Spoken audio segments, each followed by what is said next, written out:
ශ්‍රී ලංකාවේ ක්‍රිකට් ක්‍රීඩාවට අංකුර ක්‍රිකට් ක්‍රීඩකයන් නිර්මාණය කර දෙමින් ප්‍රීමා ශ්‍රී ලංකා යූත් ලීග් වයස අවුරුදු 15 ක්‍රිකට් තරගමාලාව අද ආරම්භ වුණා. තරගමාලාවේ පළමුවන ජයග්‍රහණය වාර්තා කරන්නට කොළඹ සවුත් කණ්ඩායම අද දිනේදී සමත් වුණේ කොළඹ විශ්වවිද්‍යාලයේ ක්‍රීඩා පිටියේදී ගාල්ල කණ්ඩායම පරාජයට පත් කරමින්.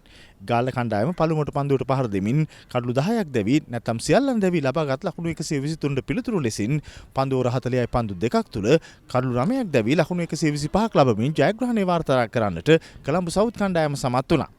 විශේෂයෙන්ම කොළඹ සවුත් කණ්ඩායම ලකුණු 124ක ඉලක්කයක් හඹා යද්දී ආරම්භක පිතිකරුවන් වන මෙන්රු දිසානායක සහ ලිතුම් දේවසුරේන්ද්‍ර ලකුණු 50ක ස්ථාවර ආරම්භයක් ලබා දුන්නත් ඒ ඉදිරියට පවත්වා ගන්නට කොළඹ සවුත් කණ්ඩායමේ මැදපෙළ ක්‍රීඩකයන් අසමත් වීමත් සමගම ඉතාමත් උණුසුම් තරගයක් නිර්මාණය වුණා.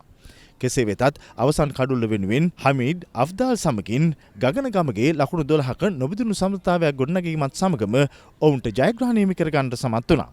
ජයග්‍රාහී කොළඹ සවුත් කණ්ඩායම වෙනුවෙන් මෙන්රු දිසානායක ලකුණු 31ක්, ලිතුම් දේවසුරේන්ද්‍ර ලකුණු 27ක් සහ හමීඩ් අෆ්දාල් ලකුණු 20ක් වාර්තා කරන්නට සමත් වුණා. කවිෂ ගායෂාන් පන්දුවෙන් දස්කම් දක්වමින් ගාල්ල කණ්ඩායම වෙනුවෙන් ලකුණු 23කට කඩුළු 4ක් දවා ගත්තා.